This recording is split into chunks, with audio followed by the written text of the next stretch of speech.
For the last couple of Smash entries, the biggest excitement was finding out which characters would join the game, and the biggest part of that is their reveal trailers. Cool cinematics in CGI or line art or 2D graphics, all with love poured in for each and every character. A pretty big step up from a PNG image on a website, or even worse, randomly discovering a character is in the game by playing the game. So today, I want to sink my teeth into every reveal trailer for every Smash Bros. Newcomer, look at the references and callbacks, and honestly just appreciate how far we've come. We're going to start with the characters that debuted for Smash for 3DS and Wii U, because honestly, that's where the references really start. Outside of Snake hiding in his cardboard box in Brawl, there really weren't any Easter eggs in the handful of reveal trailers that we got, since the CGI budget was instead set aside for the Subspace Emissary mode's cutscenes. So be sure to hit that subscribe button, and let's get started.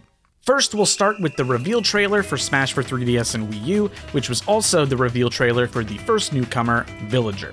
This whole trailer only has a handful of references, since it's more about introducing the game than focusing on the new character. It opens in an Animal Crossing town with Villager checking some new mail, which ends up being the Smash invitation that he throws to the ground as he bolts to the game. In this scene, we can see Rosie, the blue cat villager, speaking with Isabelle. There's also Margie, an elephant villager, reading a book underneath a tree, and Tom Nook in his new Leaf appearance. Rosie first appeared in Animal Forest, the Japanese N64 version of the first Animal Crossing, while Margie first appeared in Animal Forest Plus, the enhanced Japanese GameCube version of the N64 game. Fast forwarding to the boxing ring, Mario gets caught in Villager's net, and we get the very first splash screen in Smash history.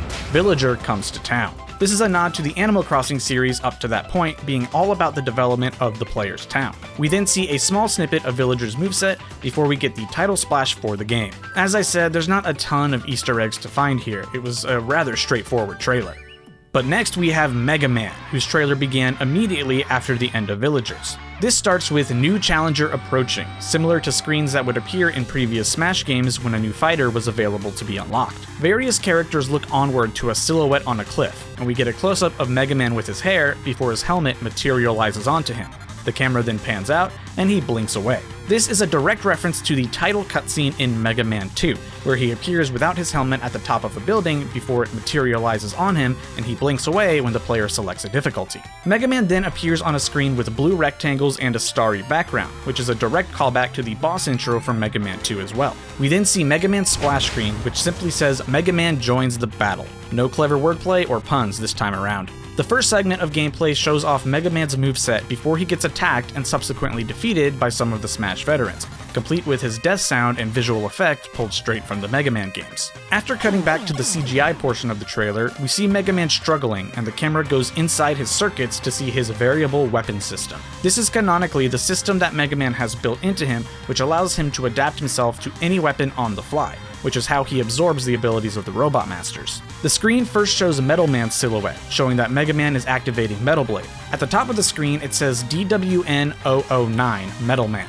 In the Mega Man games, each Robot Master is given a model number along with a name, typically following their order of appearance throughout the series. Metal Man's canon model number is this DWN009 listed on the screen, with DWN standing for Dr. Wily number, the creator of this Robot Master. Mega Man then pulls out the Metal Blades and throws them at Mario and Link. Choosing to debut this portion of his moveset with the Metal Blade ability is likely a more meta reference, given that Metal Blade is widely referred to as the best weapon in Mega Man 2 because of its strength, multi-directional use, and low energy consumption, along with being the weakness of multiple bosses. We then see a montage of the many Robot Master abilities that Mega Man uses in Smash. First, we see the ability on the variable weapon system with the Robot Master silhouette, model number, and name, and the ability before we see it used in-game. Quickly, after Metal Man, these are Crash Man's Crash Bomber from Mega Man 2, Wood Man's Leaf Shield also from Mega Man 2, Hard Man's Hard Knuckle from Mega Man 3, Sword Man's Flame Sword from Mega Man 8,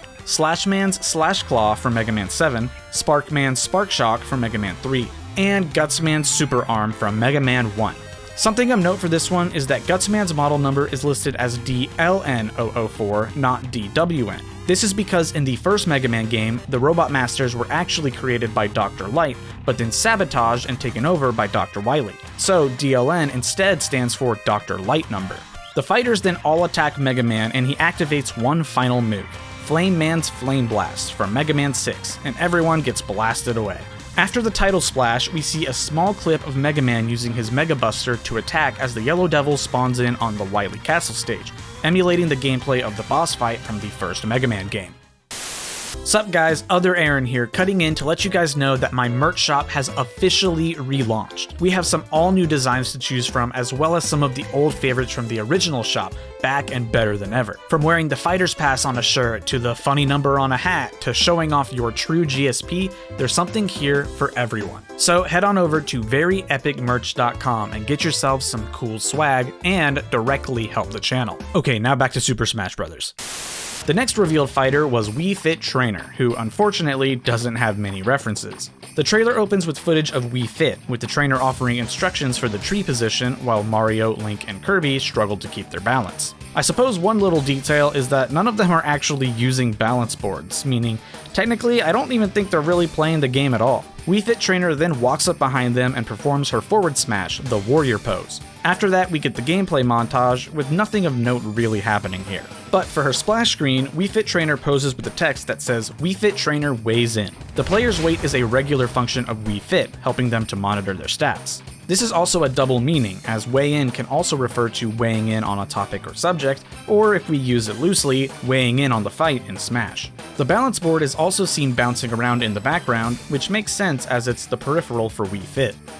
Next is the reveal trailer for Rosalina and Luma, titled Comet Observatory, based on the spaceship that Rosalina pilots. The trailer opens with Kirby on a warp star traveling through space. We then pan over to see Rainbow Road and cut to various characters racing in a game of Mario Kart. Interestingly, this version of Rainbow Road is not a track that has ever appeared in any Mario Kart game.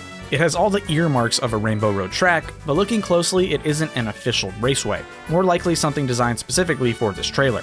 Both Kirby on the Star and Rainbow Road were chosen because they're both typically located in space, which is kind of Rosalina's whole thing. Kirby blasts ahead, causing the racers to crash, and we cut to deeper in space where a launch star gets loaded, spun, and launches Rosalina towards the other characters.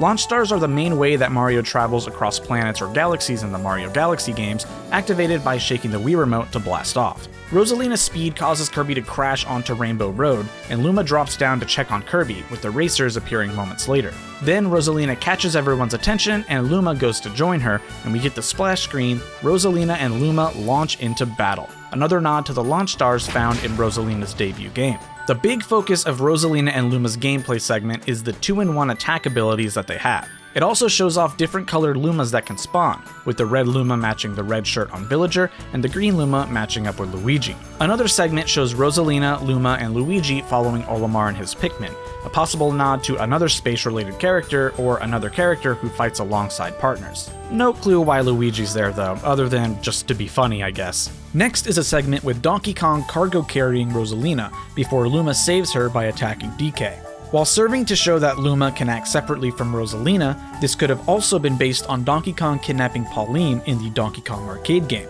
Jumping ahead, the next segment with a cute little reference is with Toon Link. Both perform taunts that include a small item. Toon Link performs with the Wind Waker, while Rosalina twirls her wand. Luma then uses the Starbits attack to destroy a tree on Wii Fit Studio, which could be a subtle reference to the tree pose in Yoga, which also serves as Wii Fit Trainer's up smash. The next reference involves Villager, who tries to grab Luma with his net, which could be based on missing a bug with your net in Animal Crossing games. The trailer then ends with Kirby and Luma doing a cute little dance, which could be a reference to the association that Kirby and Stars have in the Kirby series, or it could just be that they're both cute little guys. Next, we have Little Mac's reveal trailer, titled Champion of the Ring. It opens with Little Mac performing exercises while Doc Lewis, his trainer in both the classic and reboot games of the Punch-Out series, shouts out encouragement. The first small Easter egg is the quick shot of the Punch-Out arcade cabinet, which was Little Mac's debut game. The training montage segment is inspired by similar montages found in Punch-Out for Wii, with several being pulled straight from that game. Little Mac performing sit-ups off an edge and jumping rope are both segments found in the original game, though Smash adds its own humorous twist by making Little Mac jump rope so fast that he takes flight. Little Mac then punches a punching bag, which he does in Punch-Out as well, but Smash again cranks it up to 11 and has it blast out of the window. What's more, this isn't just a regular punching bag, but is instead the sandbag item from Smash, which is our final little nod that this is a Smash trailer. Little Mac then tosses off his iconic pink hoodie and we get hit with the splash screen. Little Mac punches in. Get it? His series is Punch Out, but here it's Punch In. Explaining puns really is a new low for me. Anyway, then we see Little Mac pop onto battlefield with Samus behind him inspecting his height and being shocked at how short he is. This is actually a callback itself to the Brawl Dojo website. When Little Mac was revealed as an assist trophy, this same comparison was shown off, with Little Mac in front and Samus behind to show that he's a little small. But our short king doesn't stand for this, and his anger charges up his KO punch meter and he blasts Samus away. We then hit the gameplay montage, which doesn't exactly have very many references. Doc Lewis continues to shout out his advice throughout the trailer, and we see again a brief fight between Little Mac and Samus, again referencing the Brawl Dojo. Doc Lewis also tells Little Mac he's not an air fighter, which is more or less an indicator to the viewer that Little Mac is best played on the ground. The trailer ends with Little Mac and Doc Lewis eating chocolate bars, which is something Doc Lewis often does throughout Punch-Out for Wii. Samus also rolls by in her Morph Ball form, and since they're back in the gym, it could be a reference to like a medicine ball used as a workout tool. In the background of this shot, we can see two posters. The left one is about a fight between Disco Kid and Little Mac. Disco Kid is the only brand new original character for the Wii reboot of Punch-Out, barring the inclusion of DK. On the right, we have another poster, this time for Von Kaiser vs. Little Mac. Von Kaiser first appeared in Mike Tyson's Punch-Out for the NES, though the art on this poster is from his Wii portrayal.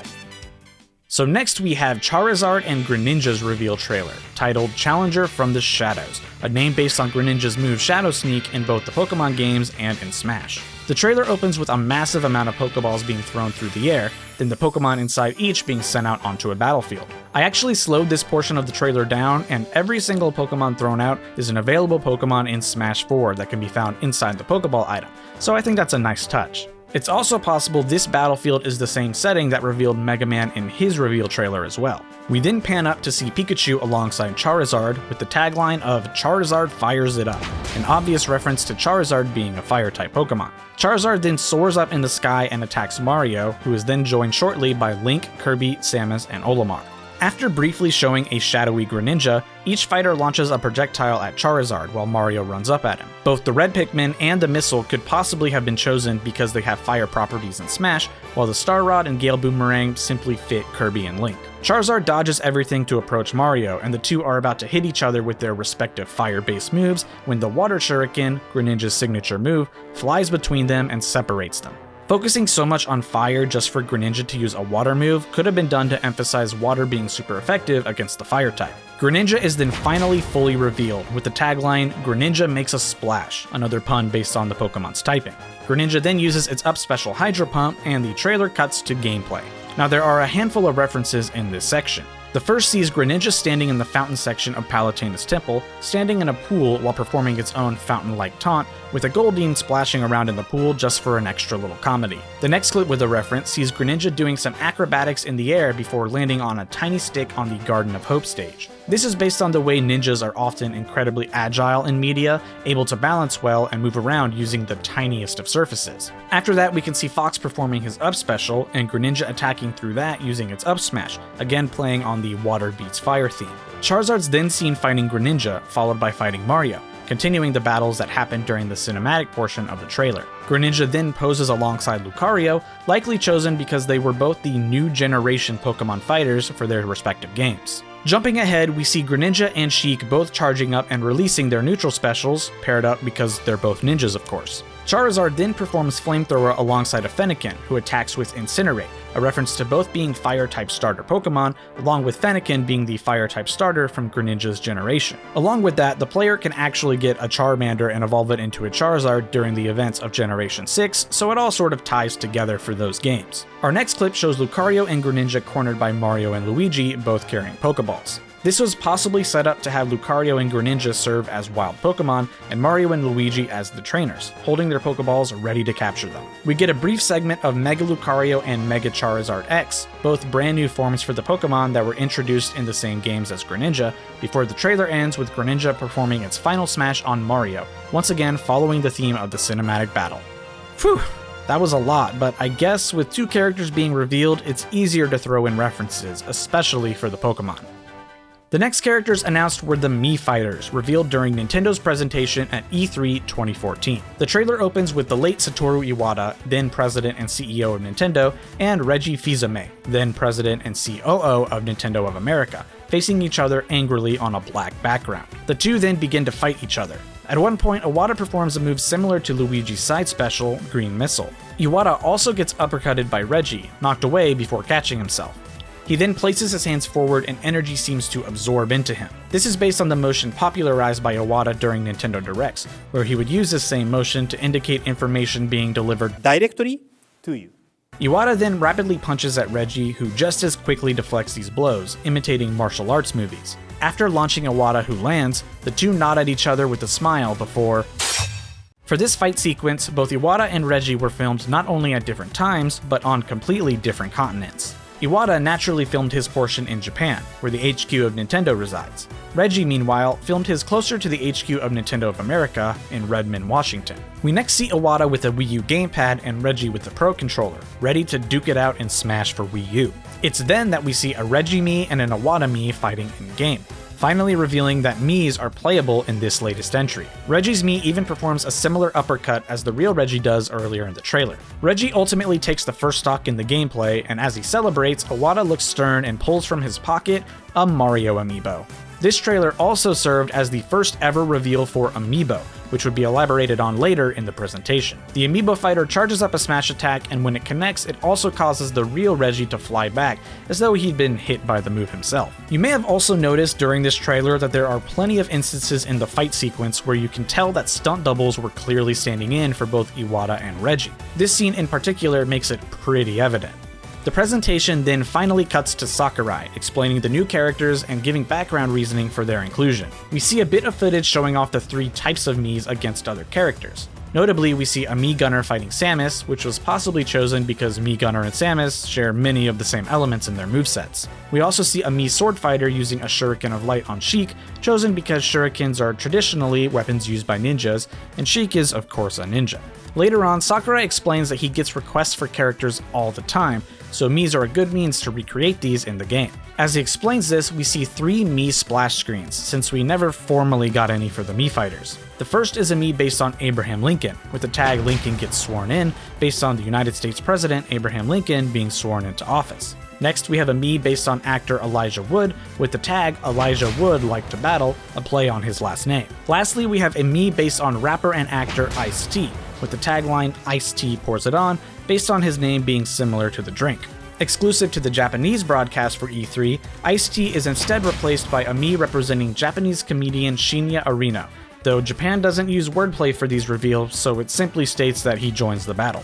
Another trailer exclusive to Japan was in an ad campaign for Smash 3DS, in which a popular Japanese idol group known as AKB48 worked with Nintendo to advertise the Mii Fighters. 3 specific members receive full splash screens, and they are then joined by the rest of the group in Mii Fighter form. This of course wasn't a reveal trailer per se, but I thought it was cool enough to mention nonetheless.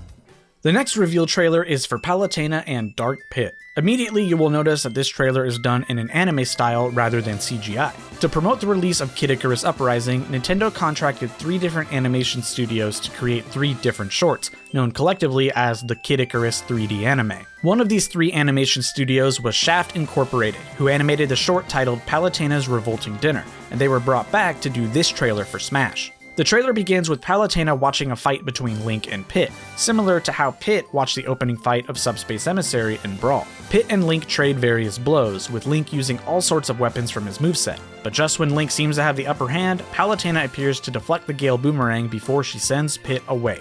We then get some very fan servicey angles of Palutena before we get her splash screen, Palutena alights. Alights here is a double meaning, with alights in this context meaning to descend from the air, but it's also a reference to Palutena being the goddess of light. She then says that she's here for some divine intervention, which are more jokes based on her being a goddess. During the gameplay, Pit is shocked that Palutena wants to fight, and Palutena brings up the time that they fought in Kid Icarus Uprising, to which Pit says that was only when the Chaos Kin had you under mind control, all of which are callbacks to events that take place during Kid Icarus Uprising. The large focus of Palutena's gameplay shows off her numerous custom moves, with her calling most of them out when using them. All of Palutena's special moves, including custom ones, are powers that can be used in Kid Icarus Uprising. This trailer focusing on her custom moves works in tandem with her function in Smash for Wii U. She is the only character, aside from Mii Fighters, who has all of her custom moves available at the very start. So in essence, she is meant to serve as a sort of introduction to custom moves for the player, making it appropriate to focus on this in the trailer. There's also a shot of Pit crouching before Palutena, representing him kneeling before her because he serves under her in their home series. The end of the trailer sees Dark Pit land behind Palutena, whom she notices right away. At the time, the community debated whether this was just an additional moment for the trailer, or if this was intended to show that Dark Pit was indeed in Smash 4. Ultimately, we now know that this was our hint that he would be a playable fighter, but at the time, people weren't entirely sure. Our next fighter is Pac-Man, oddly revealed not on a stream, but instead at an in-person Smash Bros. Roundtable at E3 2014, with the official trailer dropping the next day. The trailer begins with gameplay of Mario before focusing on the red of his hat and making it a diagonal stripe. The same is done for Sonic and Mega Man, focusing on the blue before turning that into a stripe. Yellow then slashes in the middle and fills up the whole screen before panning out into a yellow circle, which then gets a piece of slice cut out of it, along with the Pac-Man Waka sound effect, revealing Pac-Man's classic arcade design. The splash screen then hits with a tagline of "Pac-Man hungers for battle," referencing Pac-Man's arcade origins with the main goal of eating pellets, fruits, and ghosts. We then cut to the reveal of Pac-Man in-game, leading to a fight against Mario, and then Sonic and Mega Man based on the opening of the trailer. In one section, Pac-Man performs his multi-hit down air on Yoshi, which is possibly a reference to Yoshi having one of the stronger multi-hit down airs in Smash. Pac-Man then performs his grab next to the Galaga item, picking up a yellow villager, which his grab is based on. Another clip shows Pac-Man and Diddy Kong dodging the 4 Pac-Man ghosts, who would later be revealed as an assist trophy. After showing off Pac-Man's neutral special, charging up various projectiles, Pac-Man uses the Galaxian item to attack Fox. Fox was probably chosen here based on the fact that he pilots an R-Wing, which is a similar type of ship to the Galaxian item.